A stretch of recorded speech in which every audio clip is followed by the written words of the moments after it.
super high energy. Oh, sorry. I guess it turned out okay then, your computer. Yeah, it did, thanks. I put something else in that drive. Do you remember Demon Tower? Oh, wow. I used to play that all the time, like 10 years ago.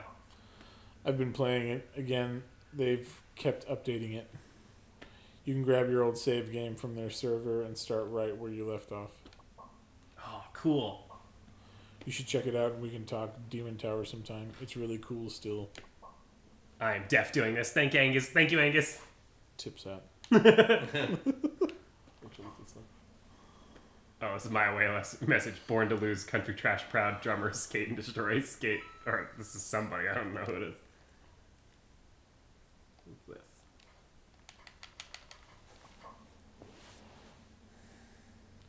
Bryan Harper's get Secretary of Education. Having public schools is like having public hamburgers. That's insane. Everyone should buy their own hamburgers.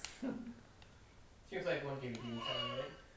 Yeah, I could play one game. It's like an adventure game, but we gotta show it off. Nice. Tower.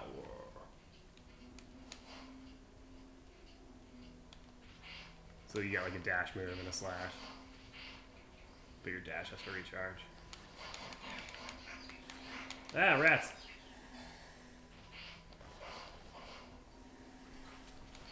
Chicken.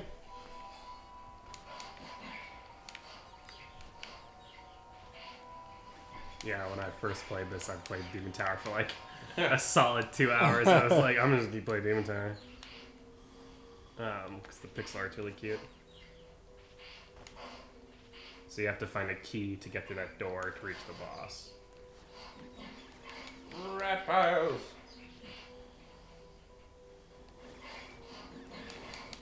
Ah.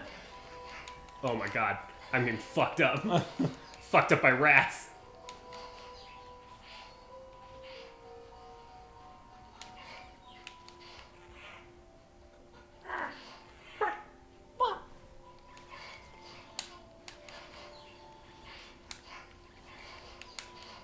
Looks like you zigged when you should have zagged. Man, shut the fuck up! Looks like you should have zigged when you should have zagged. That's where I started. Where is this fucking Blood. Crack open all those barrels. I gotta go through this crevasse. Oh. Rat. Rat.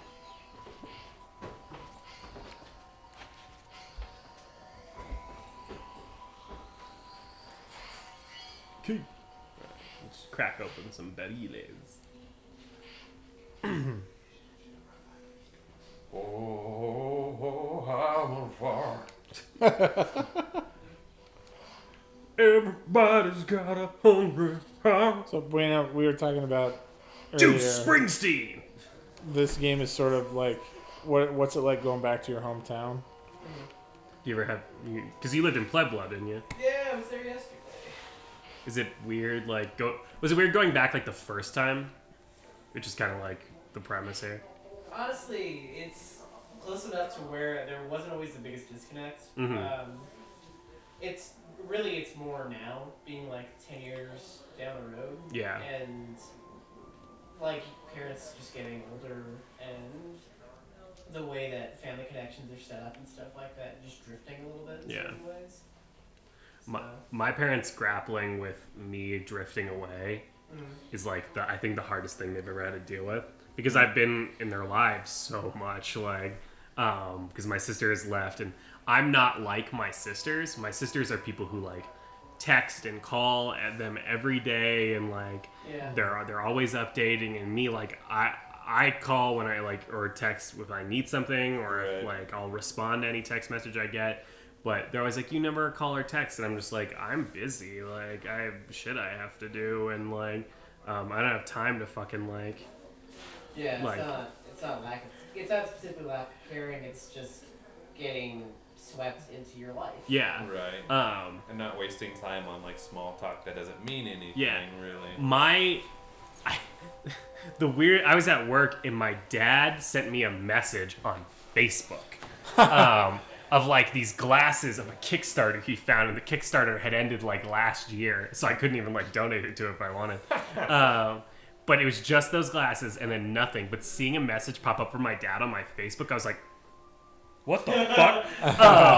Because like my Facebook is open, it's not private. And so if like you sifted through my pictures, you'd just be like, oh, this is what my son does in his free time. Like he dresses like a whore on the internet. Like and I'd just be like, where are you going? You guys are dressed the same and it's weird. Your brothers. This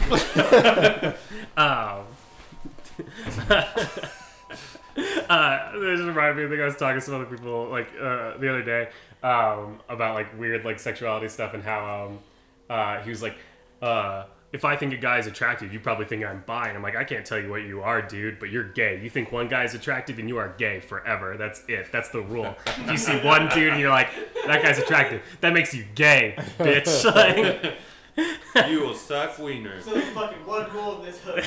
Gay. That's you gay. If you think one dude is mildly attractive, that's the rule here.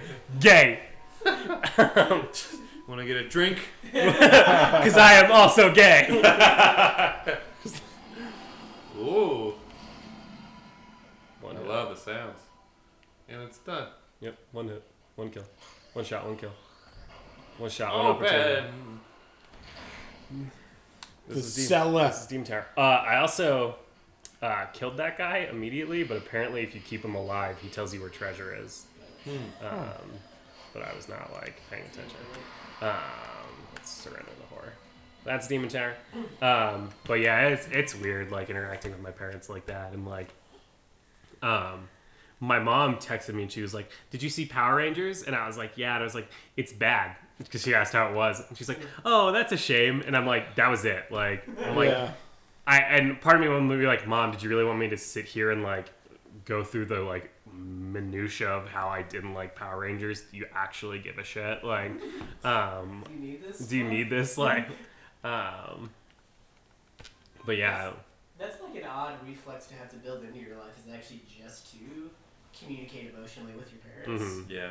And like, I remember it was on This American Life recently. It was Chris Gethard talking to like his dad about his depression, and his dad like telling him, like, why did you never tell us? And he's like, I don't know. Like he couldn't figure out why he never did.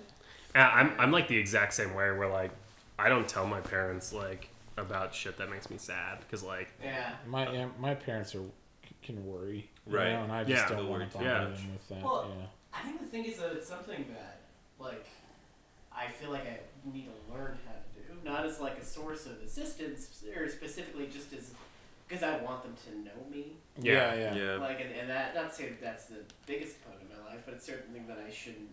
It's not worthwhile to hide, I guess. I had a bit that I was doing about just like my parents are older, and the way that they understand depression is like the most extreme form of depression. I'm just like, oh, if you're depressed, that means like suicide and things like that. And like I could never explain to my parents like the low key wanting to die of just like, oh, I wouldn't hop into traffic, but if a bus was coming, hey, I don't know if I'd get out of the way. Like, and I feel like if I told my parents that exact sentence, they'd be like, oh my God, did that happen? Did a bus come at you? And I'd just be like, no, but like sometimes I like wake up and I have no idea why I'm still awake. Like, and I just fucking hang out sometimes, and it's weird because like I know that I'm like depressed, because that's how it feels, but it's not that kind of like extreme that my parents understand those things as, instead of just like a low key getting up and being like, hey, fucking today sucks. Like, well, it can make part of your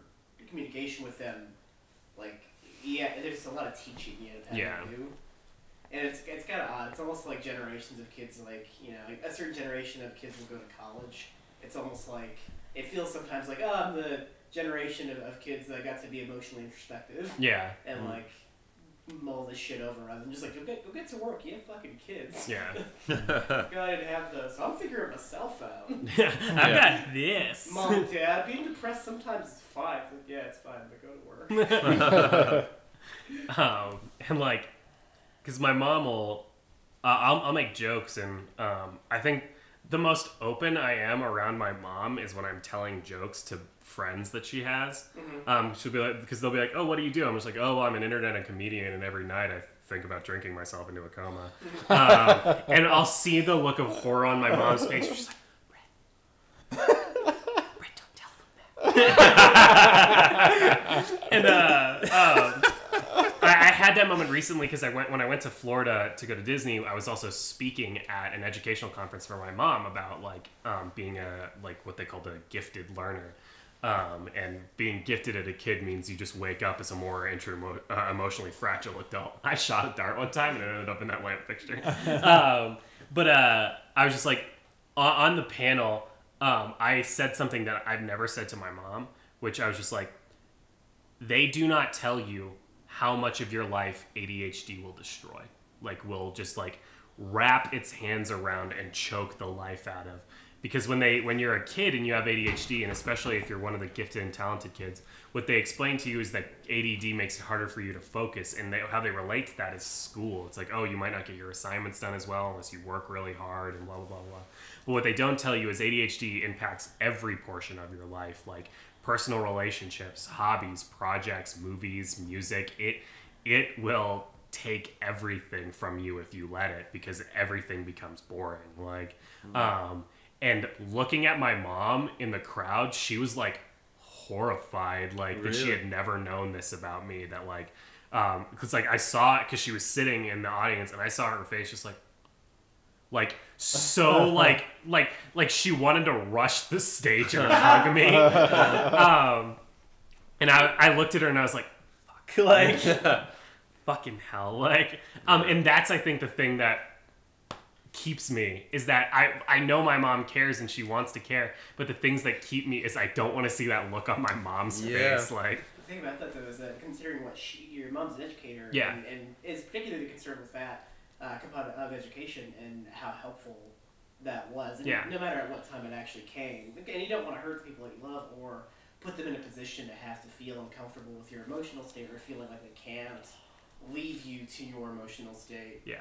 But it's an odd skill to live and work and have to cooperate and be in a familial situation with anybody who has mental illness at all. And like how much of a skill that is to cultivate. That's kind of, it gets left out. That's like something you have to get better at. And it's odd that with our family, the only way we can help them do that is to be pretty straightforward about mental illness and stuff like that. But it's so fucking difficult because you just don't want to bum people out. You don't want to make somebody's own road harder, especially when you love them so much. Yeah, and that's like a thing that I was talking is like I feel like every like personal or like familiar or like romantic relationship I've had my entire life is me taking care of that person, because like every person I've dated has never had their shit together entirely, like hasn't had like a car, or sometimes hasn't had a car or a job, and like I had a car mostly because I was lucky to have like generous parents and things like that. But I also spent a whole time taking care of my family because they were like drunks or like emotionally like destroyed, and my family I feel like took a bunch of like emotional fucking, they put a whole bunch of emotional baggage on me, and I like at a young life vowed to never be that kind of person where I would like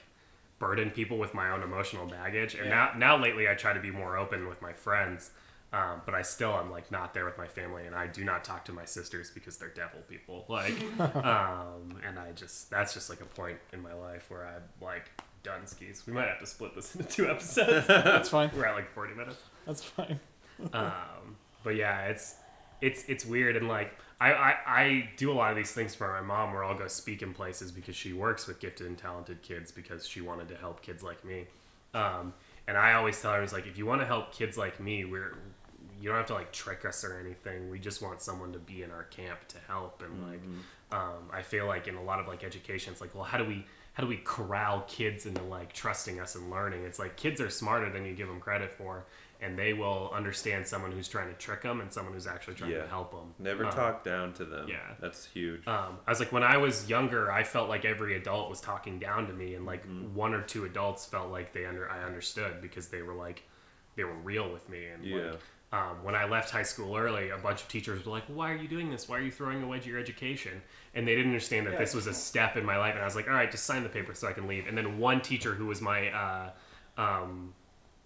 my global studies teacher and my psych teacher, when I came, I was like, hey, I'm going to be leaving and I'm going to film school. He's like, oh, nice, cool. When are you getting out of here? And I was just like, probably after I get all these papers signed in about a month. He's like, good, this is good for you. And I was like, you get it, you know. Yeah, that's what I'm talking about, up top. Yeah, like, he had a sign on his office that said hippies use backdoor, and I always thought that was funny. And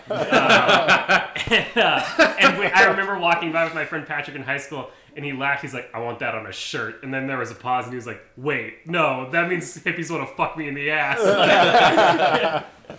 But like, same thing happened when I left my high school too. Yeah. It was like, it was the summer before senior year. I wasn't coming back. Yeah. And so the school was empty, and I just walked in the principal's office. It was like, hey man, I'm dropping out. It's like, no, you're not. It's like, no, it's cool. I'm going up to CSU down there. Get out of here. Yeah.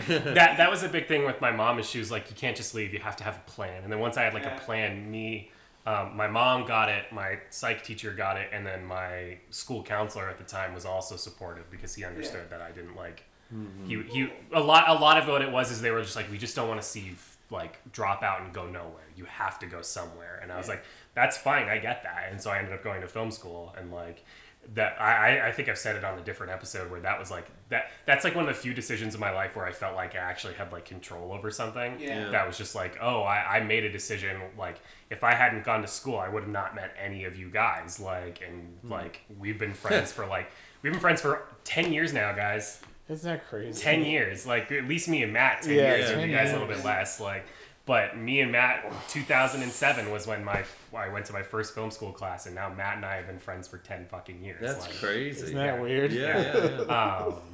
Like, I was like, making that decision made me meet friends I've known for like 10 years, and I still work with and like love. And then I met a bunch of other people because of my, like, having experience in film school, people that I worked with.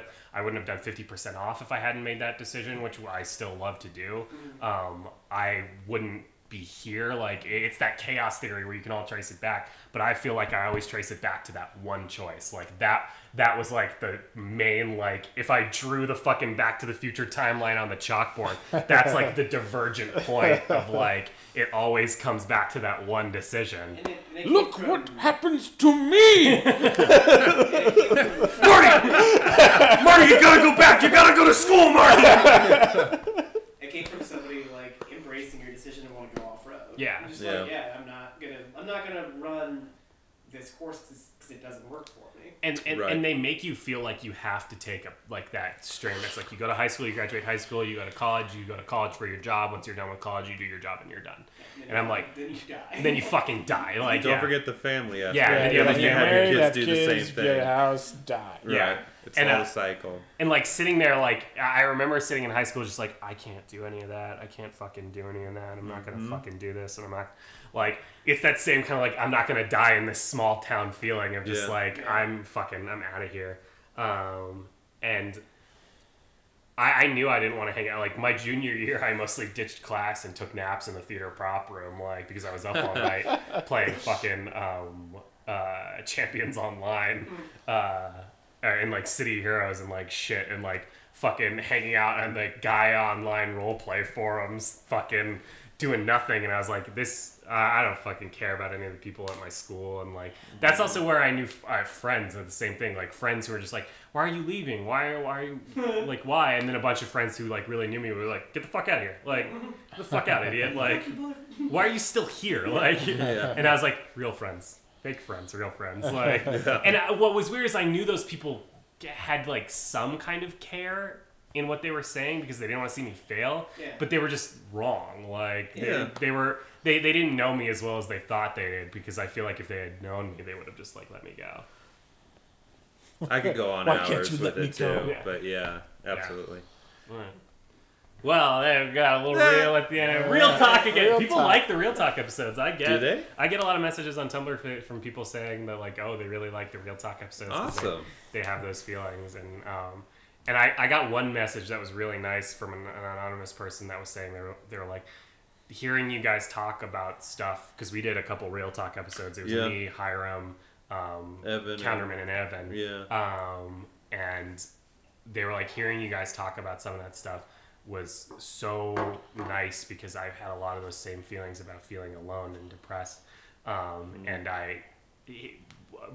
what they said was basically like, a lot of YouTubers feel like they're putting on a character, and whenever they talk about real stuff, it's like to like, and they're like addressing the audience rather than like just having a conversation about it's like a special episode of Webster or something. Yeah, like and they were saying it was nice to hear people who I listen to talk about things that like make their life difficult, because it's not as discussed in a setting like this, and if it is, it's very clinical, which is so weird to think of how personal a medium YouTube is. But like it's true, whenever you see a YouTuber like, oh, I've struggled with depression, they're always like face forward to the camera, and they're like I know a lot of you out there are struggling, but I know you can make it. And like fucking Real Talk, I know everybody's struggling, and it sucks ass, like and some people don't make it, like, and that's a hard thing to like really understand. It's just like the only time you make it is when you just kind of fucking deal with it, and there's always going to be people that don't make it, you know? That's the Game of Thrones quote. Yeah. It's like, what do you say to the... Not today. Not today. What do you say? Yeah. And it's tough to make that kind of like realization. You're just like, oh, I've had that realization. Is the only reason that I like keep going is I'm just like, what else do you do? But some people don't, and it sucks. And it's funny where a lot of it ends up keeping you going. It's like, I'm a fucking ornery old cuss. Yeah. No one's gonna fuck me up today. Right. Kick you right in your nerds. The thing that can keep you going is the reckless energy you can put in life. Not necessarily about your decisions, but just about your will to like keep fucking going. Yeah, absolutely. For me, it's like keeping busy with bullshit projects too, or like for the most part, they're passion projects. But I'm like doing like 5 things in one day, and I'm like, I'm too busy to be depressed. But every morning, I have to like fight myself to get out of bed.